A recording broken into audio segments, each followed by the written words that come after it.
relação ao transporte. São Paulo, a Grande São Paulo reúne 20% da população, 50% da população do estado, 20% 20 milhões de habitantes. É uma população conurbada, assim como nós temos duas outras grandes conurbações no estado, Baixada Santista e Campinas, e o eixo do Vale do Paraíba, que, apesar de não ser uma região metropolitana, tem que ser percebido enquanto um aglomerado urbano, não é? Há que trabalhar uma política de transporte sobre trilhos e mais avançado. O que nós temos em São Paulo é também um retrato da nossa falência, da nossa incapacidade como Estado em construir uma alternativa. O nosso metrô começou em 1967, o da Cidade do México em 68. A Cidade do México tem mais de 200 quilômetros de metrô, o de São Paulo, 74. O metrô de Santiago, no Chile, um país que tem menos que a população da Grande São Paulo, começou nos anos 80, hoje tem 105 quilômetros, 4 linhas de metrô.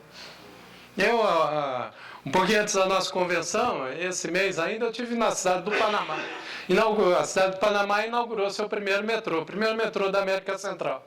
Uma linha de 13 quilômetros. Foi construída em 3 anos. Numa cidade de 2 milhões de habitantes, um país com 4 milhões de habitantes, cuja grande fonte de renda é o uso do canal. População do país todo equivalente à da Zona Leste. Conseguiu construir 13 quilômetros de metrô em 3 anos. São Paulo faz 1,5 km por ano. E está desvirtuando, inclusive, agora, com essa política de construção do monotrilho. O monotrilho, ele tem o mesmo custo de obra do metrô. Ele só é mais barato porque ele não tem custo de desapropriação. Mas o custo de obra é o mesmo. Com uma diferença, ele transporta 1/3, ele tem 1/3 da capacidade do metrô.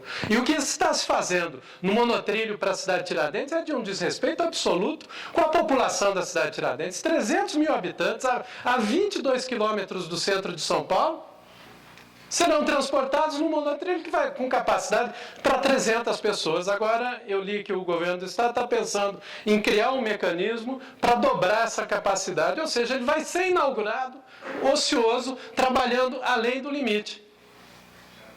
Desrespeito total com essa população. Como é um desrespeito total também com a população do Campo Limpo e Capão Redondo, com a linha Lilás, que foi inaugurada há 15 anos e ela não é interligada com a rede de metrô. É um verdadeiro estelionato que se pratica com a população da Zona Sul. Todos nós, a gente vai sair daqui, da sede da rede, eu pego o metrô aqui na Liberdade e posso me interligar nas várias linhas. E pago R$3 por isso. O cidadão do Capão Redondo, do Campo Limpo, ele tem que parar agora uma linha além da praça do Largo 13. Né? Tem só uma linha a mais. No mínimo, e aliás, como medida de respeito à população, o governo do estado tem que, no primeiro dia do governo PSB-Rede, nós vamos ter que criar uma linha de ônibus expressa, sem custo, interligando o Largo 13 até a Estação Santa Cruz e a Vila Mariana, permitindo que esse cidadão que usa o metrô nessas áreas também possa fazer a interconexão. É um mecanismo de interligação do transporte regional. Agora, o bilhete único mensal, que é até uma boa ideia do prefeito Haddad, ele só chegou a 4% da meta. Não sei se vocês viram. Saiu hoje isso, né?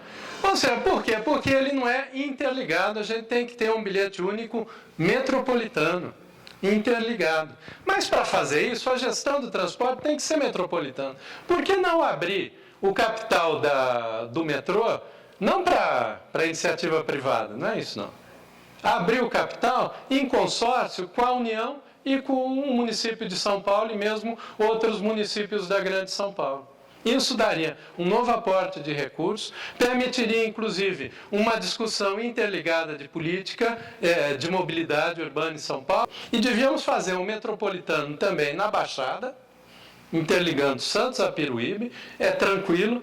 Eu, quando era criança, passava as férias em Mongaguá, Eu ia de trem com a minha avó ali, também ficava em Cidade Oceânica, que tinha umas colônias de férias ali, de ferroviário e tudo mais. Pegava o trem e ia até Santos. Ela, inclusive, não demanda grande obra, não existe isso. Deveríamos fazer um transporte sobre trilhos de Jacareí até Pindamonhangaba, que também não é uma obra complicada, porque está no vale, uma área plana, retificada, também daria para fazer, e o mesmo na região metropolitana de Campinas.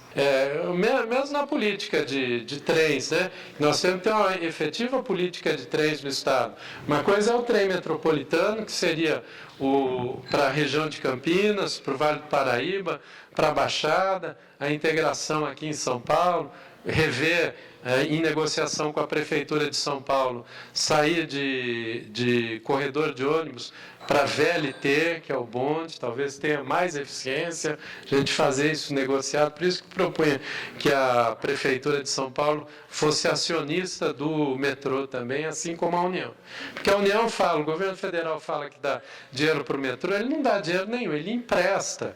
Então, não é assim que deve ser feito, então tem que ser incorporado. Mas, mesmo na política de trens, é para produzir o trem aqui. Há 100 e poucos anos, a Companhia Mujana, a fábrica era em Campinas, até no bairro que eu nasci, que é a Avenida Industrial, ela produzia locomotiva. Eu tenho uma foto de 1905, fazia locomotiva. Não é vagão, vagão já fazia de antes, mas fazia locomotiva. Nós perdemos essa capacidade, e o Brasil tinha Cobrasma, a Mafesa, eu nem sei se acabou, não. Acabou, aliás, um crime, acabou ou continua? Vai continuar, mas bem deteriorada. Olha o crime que o governo do Estado fez com aquela doação dos trens espanhóis, vocês lembram? Foi no começo do governo Covas, nem sei se esses trens funcionam ainda. Aí era a doação do trem espanhol, mas tinha que ser reformado na Espanha. Deram uma sucata e o Brasil e o governo de São Paulo pagou 2 milhões de dólares por cada trem, cada locomotiva para reformar, fora transporte. E matou a indústria local, matou emprego aqui, então a gente vai ter que trabalhar.